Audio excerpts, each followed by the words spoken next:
Hello everyone, welcome to my class. இன்னைக்கு கிளாஸ்ல நாம பார்க்க போற டாபிக் இமெயில் இன்விடேஷன். இது செகண்ட் செமஸ்டர் ஜெனரல் இங்கிலீஷ்ல பிரிஸ்கிரைப் பண்ணப்பட்ட டாபிக். இது யூனிட் 5ல ஃபர்ஸ்ட் டாபிக்கா அமைஞ்சிருக்கு. Before we get into the class, a kind request, நம்ம சேனல் இன்னும் சப்ஸ்கிரைப் பண்ணலைன்னா சப்ஸ்கிரைப் பண்ணுங்க, உங்க ஃப்ரெண்ட்ஸ்க்கும் ஷேர் பண்ணுங்க, சஜஸ்ட் பண்ணுங்க. தேங்க்யூ. ஸோ இமெயில் இன்விடேஷன்னா என்னென்னு தெரிஞ்சுக்கலாம் இந்த first place. So you all know what an email is. இன்னைக்கு நீங்கள் எல்லாருக்கும் ஒரு மெயில் ஐடி இருக்கும் இல்லையா? ஸோ இமெயில் இன்விடேஷன்னாலும் என்னன்னு உங்களுக்கு தெரியும். இமெயில் மூலமாக நிறைய இன்னைக்கு கம்யூனிகேட் பண்ணிக்கிறோம். மோஸ்ட்லி அஃபிஷியலாக தான் இமெயில் மூலமாக கம்யூனிகேட் பண்ணிக்கிறோம். ஸோ இமெயில் இன்விடேஷனா என்னன்னு முதல் தெரிஞ்சுக்கலாம். இன்விடேஷன் தான், அதுவும் எ கைண்ட் ஆஃப் இன்விடேஷன். இது ரொம்ப அஃபிஷியலான இன்விடேஷன் தான் email invitation. It is significant because it serves as a digital means. இது வந்து டிஜிட்டலா நம்ம என்ன பண்றோம், to formally notify someone about an upcoming event. வரப்போற ஒரு ப்ரோக்ராம் பத்தி என்ன பண்றோம், ஒருத்தருக்கு தகவல் தெரிவிக்கிறோம். We are informing, notifying someone. யாருக்கும் ஒரு தகவலை தெரிவிக்கிறோம். வரப்போற ஒரு ப்ரோக்ராம் பத்தி நோட்டிபிகேஷன் கொடுத்து அதுல பார்ட்டிசிபேட் பண்ணிக்கோங்க அப்படின்னு அவரை இன்வைட் பண்றோம். இதுதான் email invitation. It provides key details like date, time, location and RSVP information. இதுல என்னென்ன இன்ஃபர்மேஷன்ஸ் எல்லாம் இருக்கும், ப்ரோக்ராம் என்ன ப்ரோக்ராம், டேட் என்னைக்கு, டைம் அப்போ, லொகேஷன் எது, ஆர்எஸ்விபி அப்படின்னு சொன்னா ரெஸ்பாண்ட் ப்ளீஸ் அப்படிங்கிறது. அதாவது அது ஒரு ஃப்ரெஞ்ச் டேர்ம், அதுக்கு இங்கிலீஷ்ல என்ன மீனிங் அப்படின்னு சொன்னா ப்ளீஸ் ரெஸ்பாண்ட் அப்படின்னு அர்த்தம். சீக்கிரமா எங்களுக்கு ஆன்சர் பண்ணுங்க, ரெஸ்பாண்ட் பண்ணுங்க அப்படின்றது தான் இதுக்கான அர்த்தம். ஸோ இந்த டீட்டெயில்ஸ் எல்லாத்தையுமே வந்து இமெயில் இன்விடேஷன்ல நம்ம பார்க்கலாம்.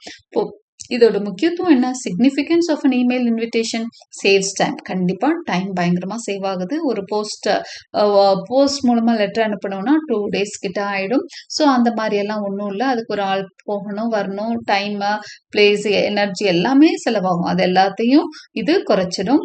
காஸ்ட் எஃபெக்டிவ் பாருங்க. No printing or postage needed. Printing செலவு, போஸ்டேஜ் எதுவுமே இல்லை. Instant delivery. ஒரு நாளுக்கு 2 நாள் ஆகும், 3 நாள் ஆகும்ல கவலை இல்லை. அடுத்த நிமிஷமே ரிசீவருக்கு போயிடும். Professional and organised. It ensures clear communication. ரொம்ப தெளிவா ப்ரொஃபஷனலா இதை வந்து சிஸ்டமேட்டிக்கா கொடுக்கலாம். கஸ்டமைசபிள். இதுல நிறைய விஷயங்கள் சேர்க்கலாம், இமேஜஸ் சேர்க்கலாம், லிங்க்ஸ் கொடுக்கலாம், ரெஜிஸ்ட்ரேஷன் லிங்க்ஸ் கொடுக்கலாம், டீடைல்ஸ். ஸோ எல்லா விஷயமும் ஒரு மெயில்ல எல்லா விஷயமும் அதுல பண்ணிக்கலாம். ஓகே. So eco friendly. ஏன்னா it reduces paper waste. Paper waste ஏன்னா பேப்பர் அப்படின்னாலே என்ன அர்த்தம், நிறைய மரங்களை வெட்டுறோம்னு அர்த்தம். அதிகமான பேப்பர் செலவாகுதுன்னா அதிகமாக மரங்கள் வந்து வெட்டப்படுதுன்னு அர்த்தம். ஸோ ஈகோ ஃப்ரெண்ட்லியா நம்ம இந்த மெயில வந்து பார்க்குறோம். ஓகே, இமெயில் இன்விடேஷனை பார்க்குறோம். ஸோ ஒரு 100 பேருக்கு அனுப்பணும் அப்படின்னா ஒரு 1000 பேருக்கு அனுப்பணும். அதுக்கு எத்தனை மரங்கள் எவ்வளவோ வெட்டப்பட வேண்டியிருக்கும். ஸோ அதெல்லாம் என்ன பண்ணுது, இது ரொம்பவே சிம்பிளிஃபை பண்ணி ஈகோ ஃப்ரெண்ட்லியா மெயில் மூலமா நம்ம மற்றவங்களுக்கு ஒரு விஷயத்த அழகா ஃபார்முலா கன்வே பண்ண முடியுது. நோ ஒரு ஸ்ட்ரக்சர் ஆஃப் அன் இமெயில் எப்படி இருக்கும் அப்படிங்கிறத பார்த்துக்கலாம். அது தெரிஞ்சுட்டு அடுத்ததா ஒரு மாடல் இமெயிலும் கொடுத்துருக்கேன். From address, sender's mail ID. So நம்ம ஃப்ரம் அட்ரஸ்ல எல்லாம் லெட்டர், ஃபார்மல் லெட்டர்னா நம்ம வீட்டு அட்ரஸ் எழுதுவோம். ஆனா மெயில்ல என்ன பண்ணணும், நம்ம மெயில் ஐடி தான் கொடுக்கணும். ஸோ சென்டர்ஸ் மெயில், இப்போ நம்ம அனுப்புறோம் அப்படின்னா நம்மளோட மெயில் ஐடி, அதோட டேட் வந்து அதுவே அங்க ஆட்டோமேட்டிக்கா ஃபில்அப் ஆயிடும்.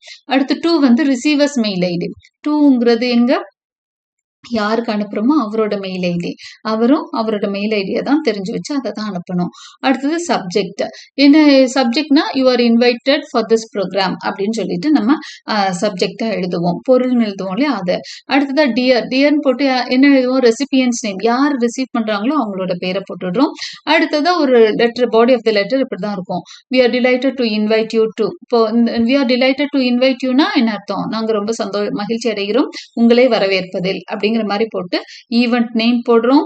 டேக்கிங் பிளேஸ் ஆன், என்னைக்கு நடக்க போகுது, டேட்டு, டைம், வென்யூ இதெல்லாம் போட்டுட்டோம். This event will be a great opportunity to students, இல்லைனா டு ப்ரொஃபசர்ஸ், யாரோ உங்க ஃப்ரெண்ட் அவங்கள பத்தியும். இது ப்ரொஃபசர்ஸ்க்கு ரொம்ப நல்ல ஒரு விஷயமா இருக்கும். ஃபார் எக்ஸாம்பிள் இது வந்து சிஐஎஸ் பத்தி இல்ல ரிசர்ச் பத்தி, ஸ்டூடெண்ட்ஸ்க்கு, ஸ்காலர்ஸ்க்கு ஏதோ ஒரு விஷயம். ஸ்காலர்ஸ்க்கு இது ரொம்ப ஹெல்ப்ஃபுல்லா இருக்கும், ஸ்டூடெண்ட்ஸ்க்கு ரொம்ப ஹெல்ப்ஃபுல்லா இருக்கும். இது வந்து இந்த ஈவெண்ட் ரொம்ப முக்கியமானதா இருக்கும் அப்படின்னு சொல்லி ஒரு லெட்டர் எழுதியாச்சு. ஸோ ஈவெண்ட் ஈவெண்ட்டோட டீட்டெயில்ஸ் அது கீழே வந்துட்டு பாருங்க. டேட் கொடுக்குறோம், time, starting time, ending time கொடுக்குறோம், லொகேஷன், வென்யூ. ஏன்னா ஒரு காலேஜ்லேயே ஒரு ப்ரோக்ராம் நடக்குதுனாலும் அது ஆடிட்டோரியமில் நடக்குதா, இல்லை வேற காலேஜில் ஒரு 4-5 ஹால் இருக்கலாம், வேற ஹாலில் நடக்குதா எல்லாமே தெரியணும். ஆர்எஸ்விபின்னா நான் ஆல்ரெடி சொன்னேன், ரெஸ்பான்ஸ் சூன். இப்போ ஆர்எஸ்விபி பைனா என்ன, டெட்லைன் கொடுத்துடலாம். Respond on before this date. Okay, இந்த டேட்டுக்குள்ள எங்களுக்கு பேப்பர் வந்து சேரணும், இந்த டேட்டுக்குள்ள நீங்க உங்களோட பேப்பர் சப்மிஷன் இருக்கணும், ரெஜிஸ்ட்ரேஷன் இருக்கணும்னு சொல்லுவோம் இல்லையா, அதான் RSVP deadline. Please confirm your attendance. We look forward to celebrate with you. அதாவது சீக்கிரமா எங்களுக்கு உங்க அட்டெண்டன்ஸை கன்ஃபார்ம் பண்ணுங்க. We look forward to celebrating with யூனா உங்களுடன் சேர்ந்து கொண்டாட ஆவலுடன் இருக்கிறோம். இது சும்மா ஒரு ஃபார்மலா எழுதி பெஸ்ட் ரிகார்ட்ஸ் போட்டு உங்க பேர் போட்டாச்சு. அடுத்ததா உங்க பொசிஷன், உங்க கான்டாக்ட் இன்ஃபர்மேஷன், யுவர் ஆர்கனைசேஷன், நீங்க எந்த காலேஜ்ல இருந்தோ எந்த இன்ஸ்டியூட்ல இருந்து அனுப்புறீங்களோ அதோட இதையும் சேர்த்து, அப்ளிகபிளா இருந்தால் அதையும் சேர்த்து அனுப்புறோம். ஓகே, தேவைன்னா அதையும் சேர்த்து அனுப்புறோம். ஸோ இதுதான் வந்து ஒரு மாடல் ஸ்ட்ரக்சர். ஸோ இந்த ஸ்ட்ரக்சர் பாருங்க, ஈஸியா தான் இருக்கும். From address, mail address, to mail address, subject எழுதுறோம். ஏன்னா இது எல்லாமே இன்விடேஷன்ங்கிறதுனால யூ ஆர் இன்வைட்டட் போட்டா கூட போதும் சப்ஜெக்ட். அடுத்ததா டியர் அப்படின்னு போட்டு ரெசிபியன்ட்டோட நேம் போட்டு இங்க வந்து என்ன பண்றீங்க, ஃபார் எக்ஸாம்பிள் அவர் உங்களுக்கு தெரிஞ்ச ஃப்ரெண்டா இருக்கிறாரு, ஒரு ப்ரோக்ராம், காலேஜ் ப்ரோக்ராம் கூப்பிடுறீங்கன்னா டியர்னு போட்டு அவர் நேமை போட்டு இந்த விஷயம் என்ன விஷயமோ அதை எழுதி என்ன பண்ணலாம், ஈவெண்ட்டோட டீட்டெயில்ஸ், இதுல பார்ட்டிசிபேட் பண்ணுங்கன்னு சொல்லி இந்த ஈவெண்ட்டோட டீட்டெயில்ஸ் எழுதி உங்க ஒருவேளை வர்றீங்கன்னா எங்களுக்கு கன்ஃபார்ம் பண்ணுங்க உங்க அட்டெண்டன்ஸ்னு கொடுத்தாச்சு. பெஸ்ட் ரிகார்ட்ஸ் போட்டு name, position, contact information, organisation எல்லா டீட்டெயில்ஸும் அனுப்பிச்சாச்சு. அடுத்ததான் இப்போ வந்து நம்ம ஒரு ஸ்ட்ரக்சர் ஆஃப் அன் இமெயில் பார்த்துட்டோம். இப்போ ஒரு மாடலே நான் உங்களுக்கு சொல்றேன். இந்த மாடல்ல வந்து we are inviting a person to attend a seminar conducted at your college. Okay, write a model email invitation to a person inviting him to attend a seminar conducted at your college. என்ன அர்த்தம், ஒரு model invitation எழுத போறீங்க, ஒரு பர்சனை invite பண்ணி உங்க காலேஜ்ல நடக்கிற ஒரு செமினாருக்காக அவரை இன்வைட் பண்ண போறீங்க. ஸோ இதுதான் விஷயம். ஸோ இதுக்கான விஷயங்கள் பாருங்க. ஃப்ரம் அட்ரஸ், டு அட்ரஸ், அடுத்து சப்ஜெக்ட், கீழே என்ன பண்ண போறீங்க, சப்ஜெக்டும் எழுத போறீங்க. Okay, subject is also written, you are invited அப்படின்னு போட்டீங்க. அடுத்தது என்ன பண்ண போறீங்க, டியர்னு போட்டு உங்க ஃப்ரெண்டோட நேம் எழுதிக்கோங்க. ரைட், டியர்னு போட்டு உங்க ஃப்ரெண்டு நேம் போட்டாச்சு. அடுத்ததான் ஓகே, அவர் ஒரு காலேஜில் ஸ்டூடெண்ட்டும் ஒர்க் பண்றாருன்னு கூட வச்சுக்கோங்களேன். நீங்க ஒரு காலேஜில் ஒர்க் பண்றீங்க, அவர் ஒரு காலேஜில் ஒர்க் பண்றாருன்னு இமேஜின் பண்ணிக்கோங்க. இப்போ டியர்னு போட்டு ஃப்ரெண்டோட நேம் போட்டேங்க. வி கார்டியலி இன்வைட் யூ, விங்கிறப்போ இங்க வந்து இல்லைன்னா ஐன்னு கூட இங்க மாத்திக்கலாம். நீங்க தனிப்பட்ட முறையிலனா ஐ, இல்ல ஒரு இன்ஸ்டிடியூஷனா நாங்க வந்து கண்டக்ட் பண்றோம்னு சொல்றதுனால இங்க we.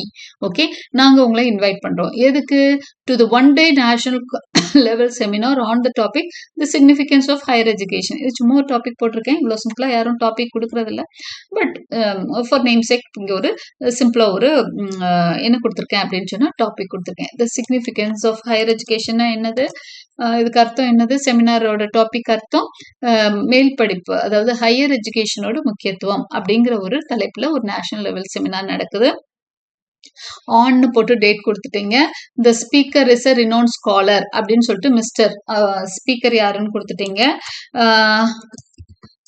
The program will be conducted on போட்டுட்டீங்க. டேட்டும் கொடுத்துட்றீங்க. between இந்த டைம் அதுவும் கொடுத்துட்றீங்க. 10 AM to 4 PM அப்படின்னு ஒரு டைம் கொடுத்துட்றீங்க. Right, 10 AM to 4 PM. So டைமிங்லேருந்து எல்லாம் கொடுத்துட்டீங்க. டாபிக் கொடுத்துட்டீங்க, ஸ்பீக்கர் நேம் கொடுத்துட்டீங்க, என்ன ப்ரோக்ராம் சொல்லிட்டீங்க, எல்லா டீட்டெயில்ஸும் இதுலேயும் வந்துருச்சு. Okay, so about the seminar. இப்போ செமினார் பற்றி நீங்கள் ஒரு சில விஷயங்கள் சொல்ல போகிறீங்க. The seminar has the goal of bringing professors and academicians across India to give the insightful opinion on the topic. இது வந்து விருப்பம் இருந்தால் எழுதுங்க, இல்லைனா இதை கூட நீங்கள் ஸ்கிப் பண்ணிடலாம். பண்ணிட்டு டேட் திரும்ப நீங்கள் என்ன பண்ணணும், அந்த ப்ரோக்ராம்க்குரிய எல்லா டீட்டெயில்ஸும் எழுதணும். Date, time, last date for paper submission. ஒரு செமினார் நம்ம போட்டுட்டோம். ஸோ பேப்பர் சப்மிஷன் கேட்பாங்க செமினார்னா. ஸோ பேப்பர் சப்மிஷனுக்கு லாஸ்ட் டேட் என்ன அப்படின்னு எழுதுறீங்க. Best 3 papers will be rewarded. அந்த ப்ரோக்ராம்ல ஒரு சின்ன அனௌன்ஸ்மெண்ட் வேற இருக்குதுன்னு வச்சுக்கோங்க. ஃபர்ஸ்ட் நல்லா இருக்க பேப்பருக்கு ரிவார்ட் பண்ண போறோம் 3 பேப்பர்ஸ்க்குன்னு. அதையும் நம்ம எழுதிட்டோம். Participation free. Participation free. ஆனால் பப்ளிகேஷன் ஃபீ வந்து INR 500 அப்படின்னு போட்டுடுறோம். Okay. So with warm regards அப்படின்னு போட்டு உங்க பேர் போட்டுட்டாங்க. ஓகே, ரொம்பவே ஃபார்மலா இருக்கும். இதுல இருக்க விஷயங்கள்லாம் பாருங்க. From address, to address, subject, dear போட்டு வி கார்டியலி இன்வைட் யூ போட்டாச்சு. டீடைல்ஸ் எல்லாம் இங்கேயும் எழுதிட்டீங்க. பட் ஒரு ரிப்பீட் மாதிரி என்ன கொடுக்குறீங்க? எகெயின் வி இந்த இடத்துல என்ன பண்ணுவோம்? இன்னொரு ஒரு விஷயம் எழுதுவோம். அது பாருங்க, நம்ம இதுல ஸ்கிப் பண்ணியிருக்கோம். இந்த இதுல நான் கொடுத்துருப்பேன் பாருங்க. Please confirm your attendance. We look forward to celebrate with you, to celebrating with you. அதையும் சேர்த்துக்கலாம். Okay, please confirm your attendance. ஏன்னா முதவே எந்த இடத்துக்கு போனாலும் அட்டெண்டன்ஸ் வந்து இப்பெல்லாம் கன்ஃபார்ம் பண்ண சொல்றாங்க. We look forward your presence கூட அதை சிம்பிளா மாத்திக்கலாம். your presence அப்படின்னு மாத்திக்கோங்க. Okay, we please confirm your attendance. we look forward for your presence அப்படின்னு போட்டாச்சு. அடுத்ததான் about the seminar. okay, so about the seminar has the goal of bringing professors and academicians across India. இந்தியாவில் இருக்கிற நிறைய பேர் அதுக்கு வருவாங்கன்னு எதிர்பார்க்குறோம். நிறைய அவங்க அந்த டாபிக் பற்றி அவங்களோட ஒப்பீனியன்ஸ் எல்லாம் சொல்லுவாங்கன்னு எதிர்பார்க்குறோம்னு சொல்லியாச்சு. டேட் கொடுத்துட்டோம், டைம் கொடுத்துட்டோம். முதவே அங்கே கொடுத்தாலும் தனியாகவும் டீட்டெயில்ஸ் கொடுக்கணும். Last date for paper submission கொடுத்தாச்சு. பெஸ்ட் 3 பேப்பர்ஸ் வில் பி ரிவார்டட்னு கொடுத்துட்டோம். என்ன கொடுத்துருக்கோம்? இன்னும் ஒன்று என்ன கொடுக்கணும்? Venue. Okay, date, time, venue. அடுத்தது last date for paper submission. Best 3 papers will be rewarded. இது ஒரு additional information. Participation free, publication fee 500. So warm records அப்படின்னு போட்டு முடிச்சாச்சு. ஸோ இதுதான் ஒரு மாடல் என்னது இன்விடேஷன் செமினார். ஓகே, ஸோ உங்களுக்கு புரிஞ்சிருக்கும்னு நினைக்கிறேன். இமெயில் இன்விடேஷன் என்னன்னு புரிஞ்சிருக்கும். ஸ்ட்ரக்சர் எப்படின்னு பார்த்தாச்சு, ஒரு மாடலும் பார்த்துட்டோம். ஸோ இந்த மாடல் வச்சு நீங்க எந்த மாதிரி கொஸ்டின் கேட்டாலும் எழுதிக்க பழகிக்கணும். Hope you understood. Thank you for வாட்சிங்.